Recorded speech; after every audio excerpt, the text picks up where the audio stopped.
নমস্কার, আমি সঞ্চিতা রিয়া ফ্যামিলির নতুন একটি ব্লগে আপনাদের সবাইকে আরও একবার স্বাগত।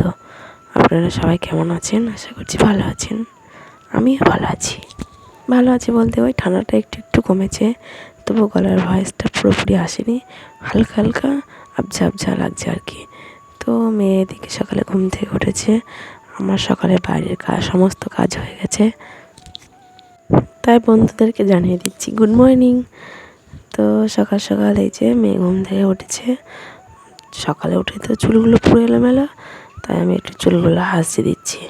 আর ঘুম থেকে উঠে ওর ওই যে পুচকু সোনাকে নাকি খাঁচার মধ্যে বন্দি ছিল, খুলে দিয়েছি। আর খোলার সঙ্গে সঙ্গে ওর সঙ্গে এই যে আমাদের ঘরের মধ্যে চলে যাচ্ছে।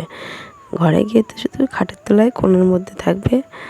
তো ব্রাশ ট্রাশ করে ফুল তুলছে কেন বলুন তো? আজকে আমরা সবাই বাবা পাগল ঠাকুরের পুজো দিতে যাব, তাই ও ফুলটা তুলে নিচ্ছে সকাল সকাল। আর ওর ফুল টুল তোলা হয়ে গেলে ও শুধু ওর পুচকুসোনার সঙ্গে শুধু খেলছে। তো ওর জন্য একটু আমি এবার চা করে দিলাম সকাল সকাল, কারণ সবারই একটু একটু এত ঠান্ডা লেগেছে, সকালবেলা না চা খেলে গলাটা একদম ছাড়ছে না। তো ওই জন্য বাবাকে আর ওকে চা দিয়ে দিচ্ছি। আর আমি তো এখন কিছু খাবো না আজকে, কেননা আমি আর উপোস, আমি তো পুজো দেবো, তাই ওদের দুজনকে আর আমার শাশুড়ি মায়ের জন্য চা করেছি। আর ওই যে ওর ওই পুচকুসোনাকে 2-4টে মুড়ি দিচ্ছে, কিন্তু সকালবেলা কিচ্ছু খাচ্ছে না, শুধু এদিক ওদিক দৌড়াদৌড়ি করছে। তো ওদের চাটা খাওয়া হয়ে গেলে আমি এদিকে তো রান্নাও বসিয়ে দিয়েছিলাম আগেই। এদিকে আমার ভাত হয়ে গেছে, আর ওদিকে পটল ভাজাটা হচ্ছে। আর তরকারি বলতে সেমন কিছু করবো না, শুধু তো ওর বাবা আর মেয়ে খাবে, তো এই জন্য পটল ভাজা করেছি আর সিদ্ধ দিয়েছি। আর এই যে ডাঁটা বেগুন টেগুন একটা নিরামিষ ঝোল রাখছি, আর টক দই আছে তার সঙ্গে। তো এটাই আজকে মেনু। তো আমি তো একটু বাদেই রেডি হব, একটু বাদে 10টার দিকে রেডি হব। তার আগে মেয়েকে একটু পড়াতে বসাবো, এই হচ্ছে কাজ। তো এদিকে আমার রান্না হয়ে গেলে ওর বাবা আবার ওদিকে রেডি হচ্ছে, আর তার আগে একটু শাশুড়ি মায়ের জন্য চা রেডি করে আমি এবার দিয়ে আসলাম। কারণ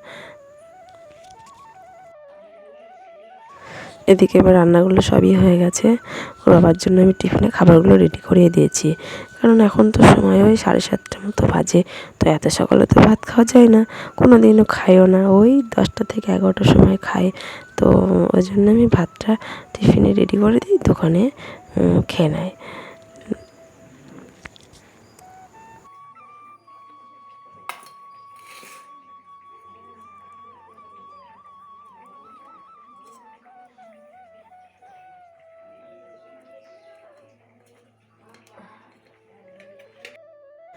রান্নাবান্না সেরে একটু বসেছি।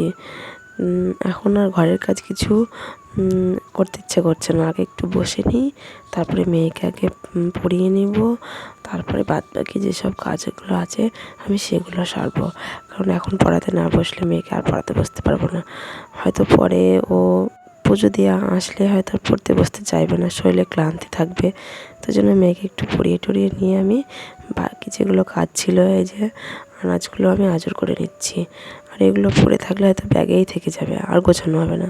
তাই ভাবলাম একটু এগুলো গুছিয়ে গাছিয়ে রেখে তারপরে আমি ঘরটরগুলো মুছে পরিষ্কার করে গুছিয়ে নেব।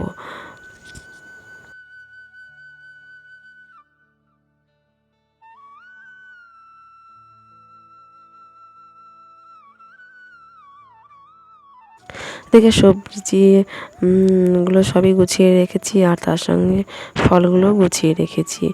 আর কালকে এই যে চালের বস্তাটা এনেছিল, তো আমার একদমই গুছিয়ে রাখা হয়নি। তো এই সুযোগে চালের বস্তা থেকে চালগুলো আমি বার করে চালের যে ঢপগুলো আছে, তো ওগুলোর মধ্যে চালগুলো ঢেলে ঠিকঠাক জায়গায় আমি গুছিয়ে রেখে দিচ্ছি।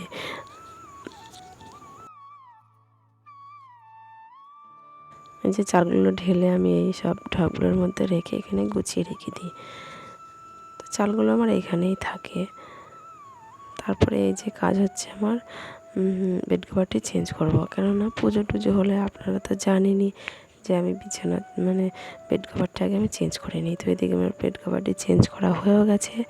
আর এখানে আমি যেসব কাপড় চোপড়গুলো আমরা পুজো দিতে পরে যাব, তো সেগুলো একটা একটা করে বার করে গুছিয়ে রেখে দিচ্ছি, তাহলে হয়তো তাড়াহুড়ো থাকবে না।